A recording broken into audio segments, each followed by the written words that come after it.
তরকারি দেখেই তো জিভে জল এসে গেল কাজল ভাই। আজ কিন্তু 2 প্লেট ভাত খাবোই খাবো। 170 টাকা এই বাসমতি কাচ্চি, সাথে রিট্রিভার, সম্ভবই না, সোজা কথা। রাজশাহী বাংলাদেশের খুব পরিচ্ছন্ন ও সৌন্দর্য বর্ধিত একটি শহর। এই শহরটি এত পরিচ্ছন্ন ও গুছানো যে যে কারোরই ঘুরতে আসার ইচ্ছে করবে এখানে।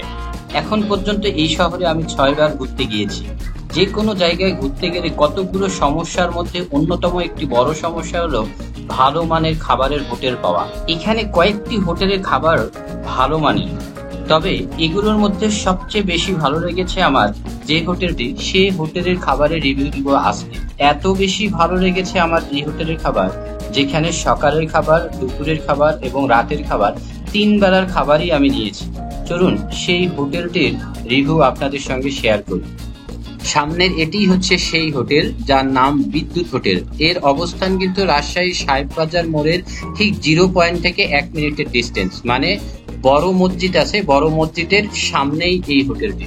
আর হোটেলে ঢুকে পড়লাম, অনেক খাবারের আইটেম আছে, সকাল থেকে রাত পর্যন্ত খোলা থাকে। আর এই যে খাবারের মেনুগুলো এখানে চার্ট আকারে দেওয়া আছে, প্রাইসগুলো দেওয়া আছে, তবে কিছু প্রাইস বসানো তাদের আপডেট হয়েছে, এগুলো হয়তো তারা নিয়মিত আপডেট করতে পারে না এখানে, তারা তবে খাবারের আগে প্রাইসগুলো সব জানিয়ে দেয়। এটা হচ্ছে পাঙ্গাস মাছ, এটা চিংড়ি ভুনা, কই মাছ, আর এটা কি বোয়াল,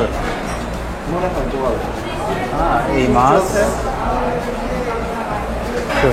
এটা হচ্ছে তাদের দুপুরের আইটেম। এখানে সব দুপুরের যে ভারী তরকারিগুলো সেগুলো দেখানো হয়েছে।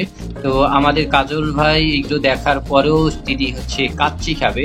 তার কাচ্চির এখানকার গ্রানটা এত পছন্দ হয়েছে যে সে কাচ্চিই খাবে। যাই হোক, খাসি কাচ্চি নিয়েছে এবং তার সাথে একটি বোরহানি স্যুপ, আর এটার প্যাকেজ নিয়েছে হচ্ছে 170 টাকা। তিনি নিয়েই খাওয়া শুরু করে দিয়েছে, আমার জন্য অপেক্ষা নেই। তো আমি দিয়েছি অবশ্য সাদা ভাত, বোয়াল মাছ এবং ছোট মাছের চচ্চড়ি, তো এইগুলো দিয়েছি। যাই হোক, সে তো খাওয়া শুরু করে দিয়েছে, আমি খাওয়া শুরু করে দেই।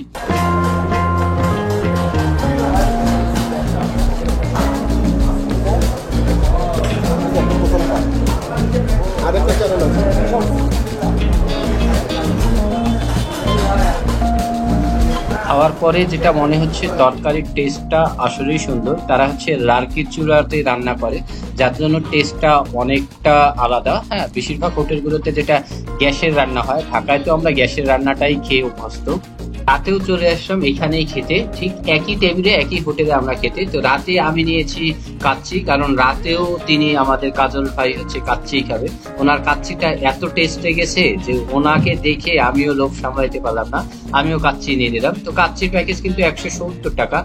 আর এই রাতের খাবারটা কাজল ভাই খাবার নিয়েই খাবার শুরু করে দেয়। খাবার গরম দেখে কোনো থামাথামি নেই, আগে খাওয়া দাওয়া তার কথা হচ্ছে। তো কাজল ভাই তো খাবার পেয়ে অস্থির, এই যে তার মুখের ভাষা কি শুনবো। সাথে বোরহানি তো আছেই, এখানকার বোরহানির নাকি প্রেমে পড়ে গেছে কি কাজল ভাই? হ্যাঁ, খাবার অনেক সুন্দর ছিল, যেটা আমি অন্য কোনো জায়গায় খাইনি, এখানে খাবো এই নিয়োগ করে, এটাই ভালো লাগছে, এটাই খাবো। না, এটাই সত্যি, দুপুরের খাবারটা অনেকটা ভালো লেগেছে, যার জন্য কোনো চিন্তা না করে সোজাসুজি আবার দ্বিতীয়বারের জন্য রাতে চলে আসছি। আর এই যে মামা আমাদেরকে সার্ভ করছে, আমিও রাতে নিয়েছি কাচ্চি, এখন কাচ্চি খাবো। এই যে কাচ্চির পরিমাণ, সাথে একটা ডিম আছে, হ্যাঁ, একটি আলু আছে, আর যদি মাংস দেখাই, এই যে মাটন 1 পিস আছে, এছাড়া হচ্ছে লেবু আছে, শসা আছে, হ্যাঁ, আর সালাড ঝুরি আছে, স্যুপ আছে, আর সাথে হচ্ছে এই যে আপনার বোরহানি। এই সব মিলিয়ে এটার প্যাকেজ হচ্ছে 170 টাকা। লেবু, হ্যাঁ, আসলে কাচ্চিতে বা যে কোনো খাবারে লেবু চেপে নিয়ে খেতে কিন্তু আলাদা একটা টেস্ট আছে।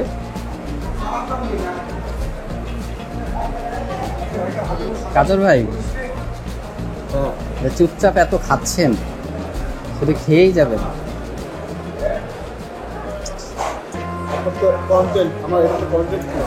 মাই, এটা তো বাসমতি না, বাসমতি কাচ্চি কিন্তু। হ্যাঁ,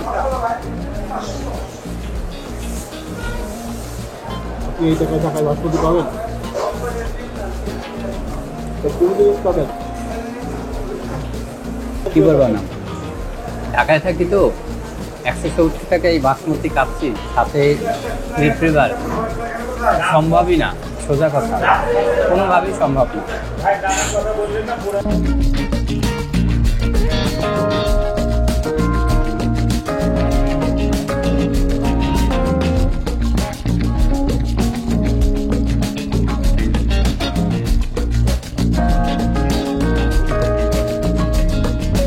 জম্পেশ একটা খাবার খেয়েছে নাকি আমাদের কাদর ভাই, তো এই রিভিউটাই দিয়েছে। আর আবারও দেখাচ্ছি হোটেলটার নাম, আর হোটেলটা ঠিক বড় মসজিদের সাথেই, এখানে আসলেই আপনি পাবেন। তো এই হোটেলের বড় আরেকটা সুবিধা হচ্ছে এখানে কোনো বিফ নেই, নো বিফ হোটেল। হোটেলের মালিক অবশ্য মুসলিম, আমি এটা জিজ্ঞাসা করেছিলাম। এটা সব ধর্মের লোক যেন নির্দ্বিধায় খেতে পারে, এই জন্য এখানে বিফ ছাড়াই সকল ধরনের আইটেমগুলো তারা রেখেছে।